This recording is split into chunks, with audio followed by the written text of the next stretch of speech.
What's the old saying? To make a lot of good wine, you need a lot of good beer, or how does it go, Niles? Yeah. To make a lot of good wine, you need good beer, or just a lot of it. All right. After making beer, now I come home and I just want a glass of wine. But we started Mad Fritz about 6 months ago. We started making beers under Mad Fritz, which is named after our children, Madeline and Fritz. All right. And so the idea behind it, I like to call it ultra craft, in the sense that it's one of the few beers that actually is using exclusively micro-malted barleys, and they're single variety barleys, like a wine. Imagine a Chardonnay or a Cabernet.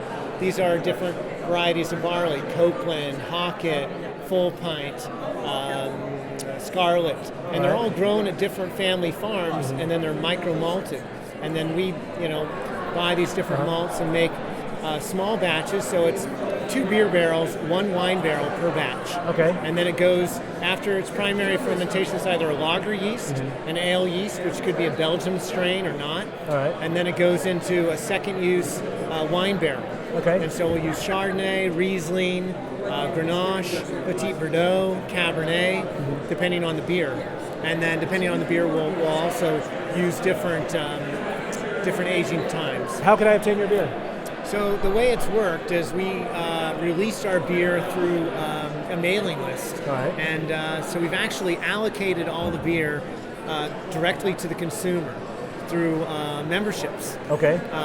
You can come to the brewery to purchase it directly from us. And then we only have 3 tap accounts right now that are on premise. So it's Auberge, Farmstead, and Press. Okay. And they all have separate beers. So right now we're kind of in a pretty small, kind of local kind of circumference as far as where the beer, and we're self-distributing.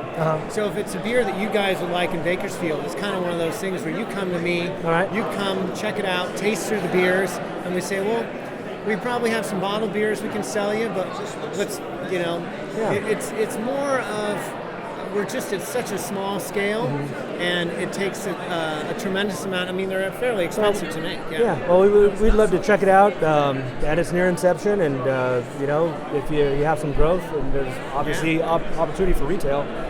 Later on down the road, we'd love to get in early. So we'll come by and visit you. Yeah, we'd love to have you, and that's really how it works. Is it's about coming to the brewery and just seeing what it's about. And I kind of think it's the same thing with the winery. Come to the winery, it's like when you can pull a bottle off the shelf and say, oh, that's a nice package, or it's a nice label.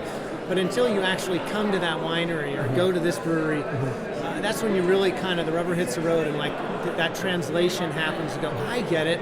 These malts give you this flavor, and it comes from this place. And this vineyard gives us this character, and it comes from this place. Yeah. And so, that's really what we've kind of gone towards, and because of how small it is, and that we did it all self-funded. So it's we're gonna slowly grow, and hopefully we'll be in your neighborhood soon. Well, sounds exciting. I look forward to following up.